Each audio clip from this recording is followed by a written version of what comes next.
Attention, attention, this is History Lost in Time.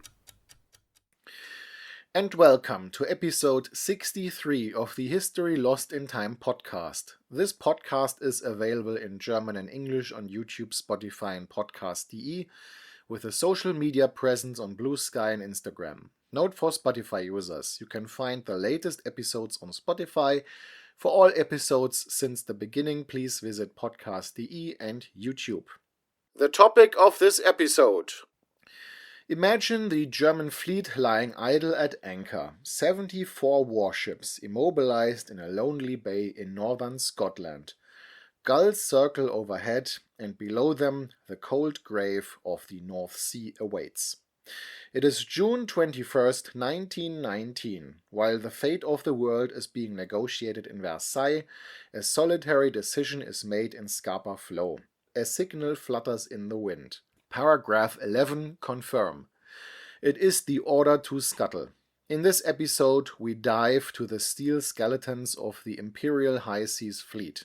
We talk about honor, despair, and the day the German Navy chose to go down rather than surrender.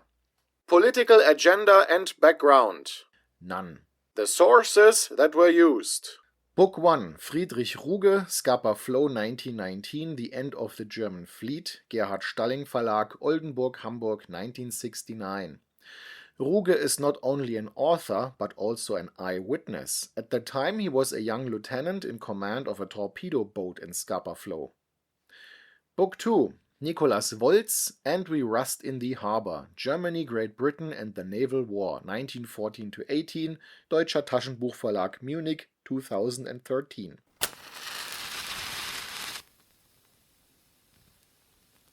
The armistice of November 11, 1918, ended the First World War. Germany was forced to massively disarm and was relegated to a third-rate military power. The Allies placed particular emphasis on the fleet, which had been greatly expanded in the German Empire. The U-boats, which had made life especially difficult for Great Britain during the war, had to be surrendered to the Allies completely and without hope of return. But what should happen to the surface fleet was a matter of debate. The USA ultimately proposed interning it in a port until a decision could be reached. Since no neutral country offered to host the German fleet, it was decided that the fleet should be sailed to Scapa Flow in Scotland and manned by only minimal German crews. This suited the British very well, as it says in Book 2 on page 257. For the Royal Navy it was of paramount importance not to have to see the German ships interned in a neutral port, as originally planned, but rather, as Admiral Beatty demanded, to be able to take them into its own custody as a clear demonstration of the superiority of British naval power. The attempt to make the internment of the ships as humiliating as possible for the German side contained the same attempt at retrospective meaning-making as the German plan for the final voyage.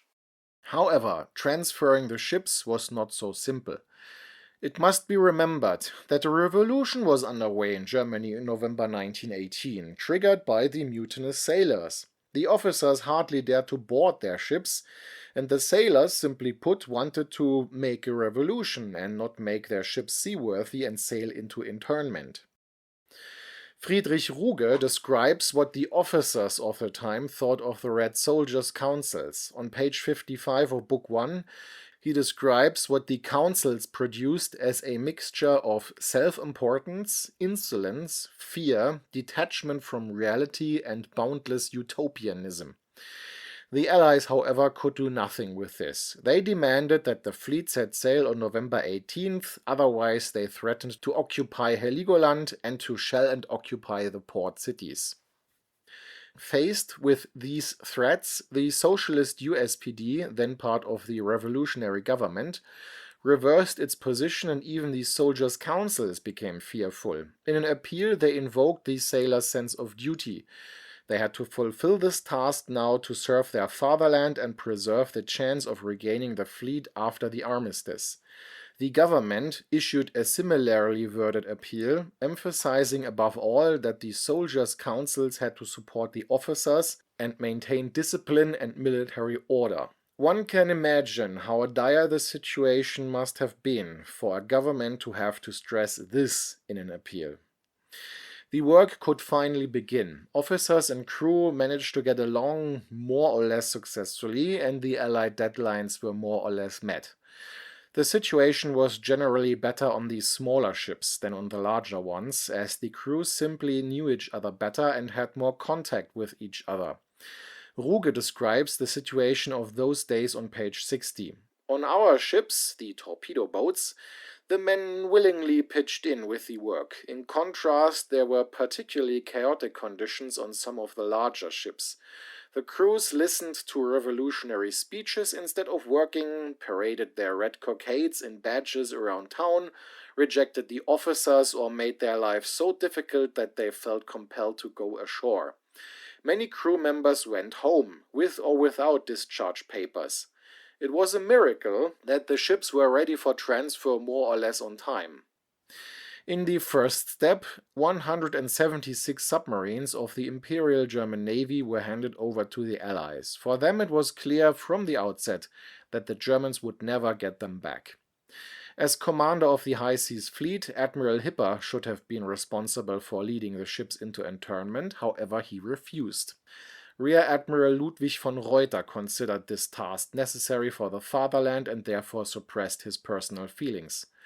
A total of 70 German surface ships were transferred immediately, with 4 more following later. Specifically, these were all battleships of the Kaiser, König and Bayern classes, 5 battle cruisers, 8 light cruisers, 50 destroyers or torpedo boats.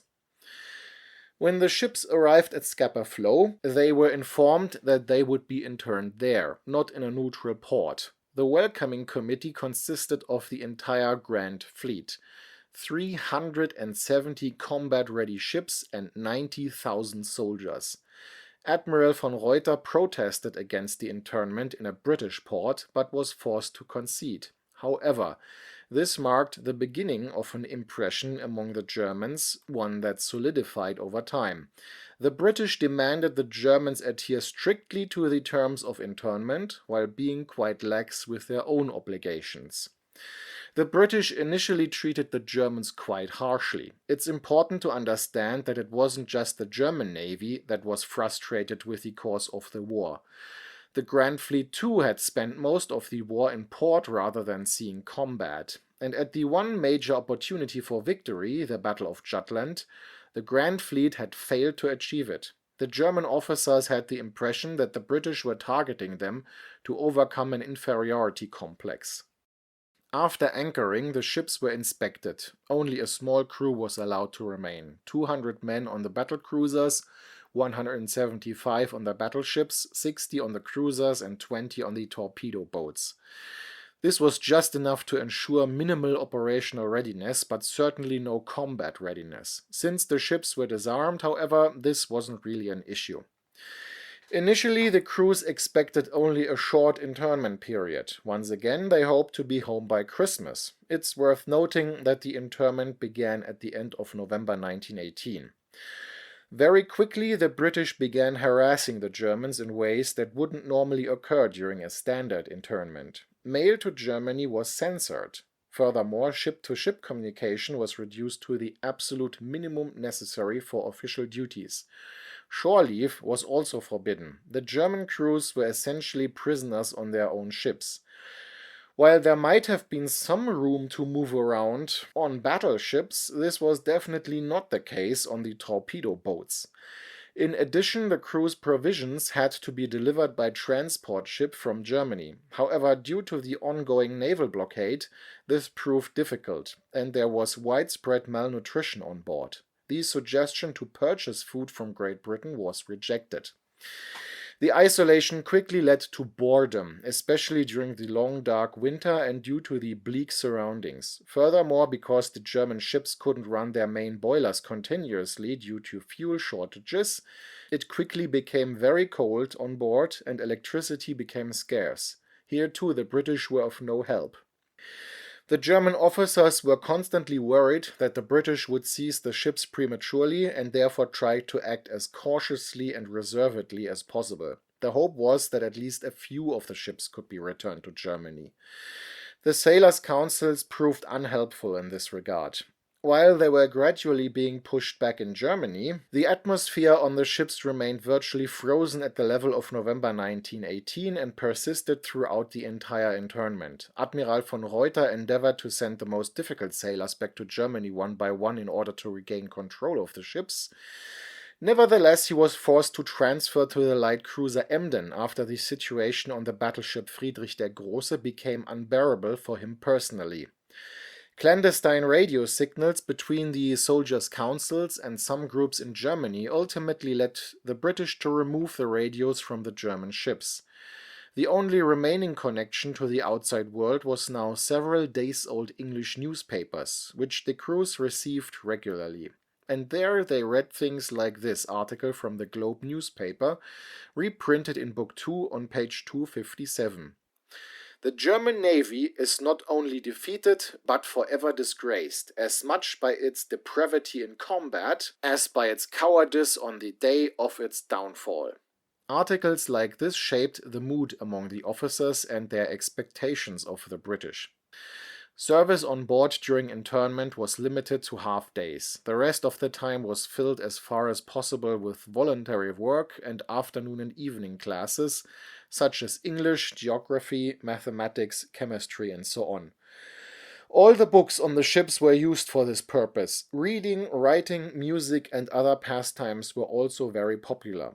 Medical care was rather poor. There was no dentist, and since malnutrition led to scurvy and increased dental problems, the Germans would have been dependent on British assistance in this area as well. However, the British did not provide any help. Those suffering from dental problems endured it as long as they could, but many simply couldn't bear it after a while and had to return to Germany. All of this led to a steady reduction in crew numbers, and the ships slowly transformed into ghost ships. The Germans got along better with the English civilians who piloted the supply boats, and a certain amount of bartering began. What exactly did these supplies consist of? Friedrich Ruge lists the sailors' daily and monthly rations as follows. Daily, 140 grams fresh meat or 100 grams of canned meat, 30 grams bacon or sausage, 30 grams butter or fat, a portion of which had to be given to the galley, 20 grams of sugar, 600 grams of bread. Monthly, 1 kilograms of legumes, 1.6 kilograms flour or pasta. On pages 92-93 he elaborates further. These were all maximum quotas, and they were by no means always met. For example, one shipment was missing all its fresh meat, another one was missing 3,600 loaves of bread and 15 tons of potatoes. Only beet jam, pearl barley, and dried vegetables were plentiful. These could be used as a dish, as a tea-like beverage, or to extend pipe tobacco. Pearl barley, which was served 3 times a week, and beet jam went quite well together. Supplies of tobacco products and canteen items, meaning things that could be purchased, were also very scarce. The entire list of items that the Wilhelmshaven Food Supply Office was able to deliver in February consisted of soup seasoning, salt, jars of gherkins, jars of pickles, canned fruit, wine, cigars, and cigarettes. Fishing helped to improve provisions somewhat for a while. However, the sailors were dependent on bartering, especially for tobacco products and soap. From February onward, soap was no longer available from Germany at all. Rat and cockroach infestations quickly broke out on the ghost ships, which the crews had to fight. Their efforts, however, were largely unsuccessful. The sailors learned about the peace terms and the progress of the negotiations with a delay of several days through the newspapers. The peace conference, however, lasted much longer than expected. It only began in January 1919, and it wasn't until the beginning of May that the final peace terms appeared in the newspapers. The terms were worse than anything the Germans had feared. For the Navy in particular, the conditions would have relegated Germany to a third-rate naval power. On page 131, Friedrich Ruge writes, "One thing had been achieved. there was complete clarity about the spirit of this treaty and the fate of the fleet. No more hope of bringing even a single boat home.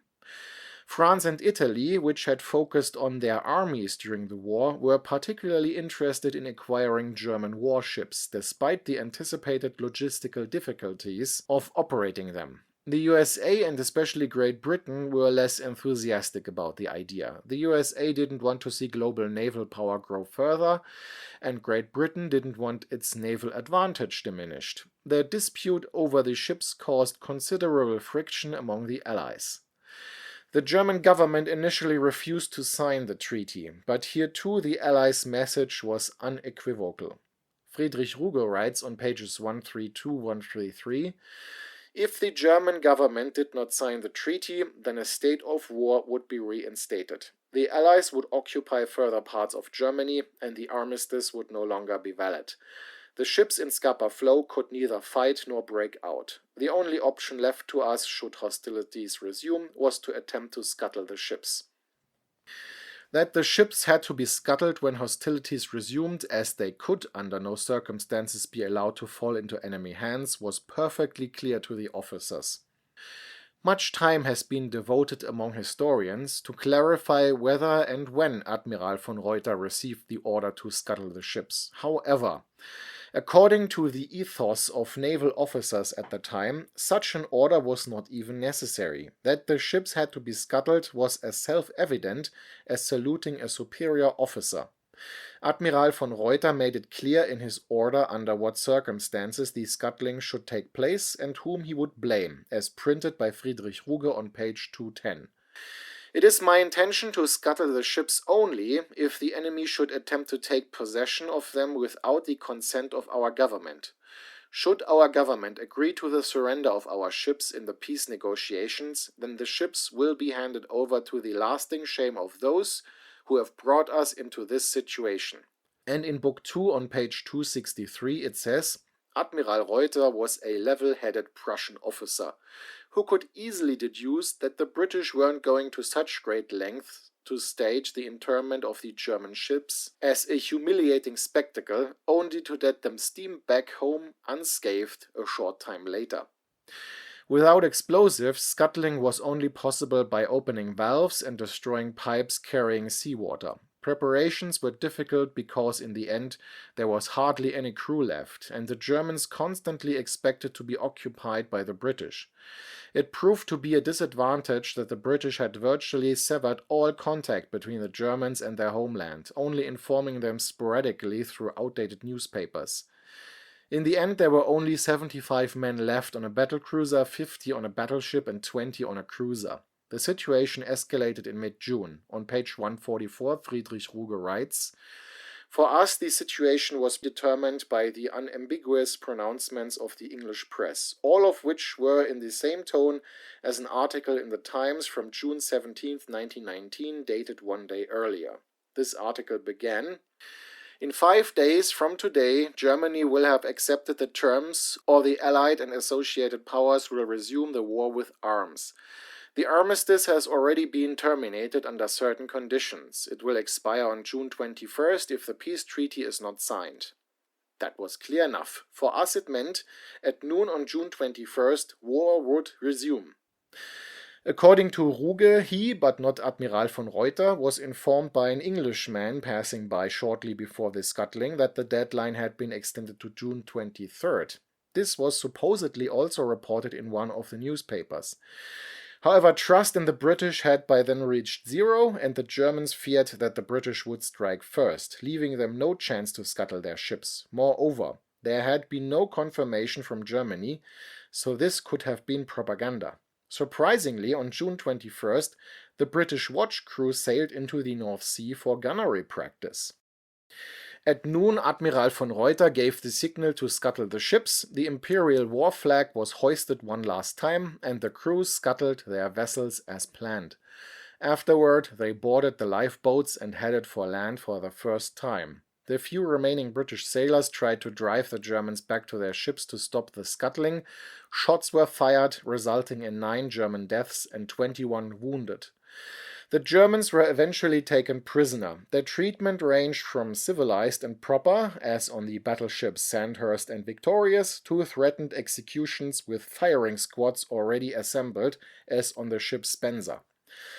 Reading Friedrich Ruge's book, one can't help but get the impression that the high-ranking English officers in particular had expected nothing less from the Germans. On board the Resolution, the captain read out an official statement from the British Navy accusing the Germans of treason. A German lieutenant commander rejected this accusation. The English captain smiled crookedly and simply replied that he had orders to read the message. And that was that.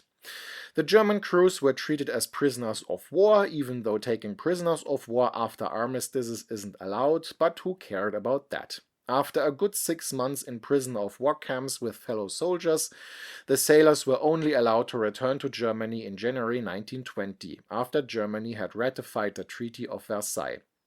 International reactions were mixed. In Germany, the action was both celebrated and condemned. While there was relief that the ships had not fallen into Allied hands, Admiral von Reuter was also accused of risking the resumption of hostilities. Upon his return, however, Admiral von Reuter was promoted to Vice Admiral by order of Reichspräsident Friedrich Ebert. The Allied governments were unanimously outraged and spoke of a betrayal of the spirit of the peace agreement. The French and Italians in particular were disappointed, as they had hoped to receive some of the ships. The British Navy, on the other hand, was ashamed that this had happened under its watch. But was that really the case? In Nicholas Wolz's book, it is stated that Reuter was likely aware of the extension of the deadline, and the British probably also knew what the Germans were planning. The firing exercises allowed the Germans to carry out the scuttling, and the British no longer had to distribute warships to other countries. Higher-ranking British officers also stated that they had expected nothing less from the Germans. How exactly did the scuttling unfold? The scuttling signal was given at 11:20 a.m. local time. It took some time for the effect to become visible. After about half an hour, the ships began to visibly sink or list. At this point, the German crews began abandoning their ships. It wasn't until 2:30 p.m. that the British naval units guarding the German fleet reached the harbor and initiated countermeasures. However, their efforts came too late. Only the large ships were still afloat, and of these only the battleship Baden could be saved. In the end, 15 of the 16 battleships and battlecruisers, 5 of the 8 cruisers, and 32 of the 50 destroyers had sunk. The remainder were mostly grounded and thus at least partially damaged. The cost of salvage was deemed too high, so the sunken ships were initially ignored. The damaged ships were repaired and distributed among Allied fleets, but since these were only small and medium-sized vessels, the effect on the overall strength of the fleets was negligible. Over the following decades, most of the ships were salvaged and scrapped. A total of 7 wrecks still lie in Scapa Flow. The battleship Baden was the only capital ship the British were able to save. It belonged to the Bayern class and was thus one of the most modern German ships.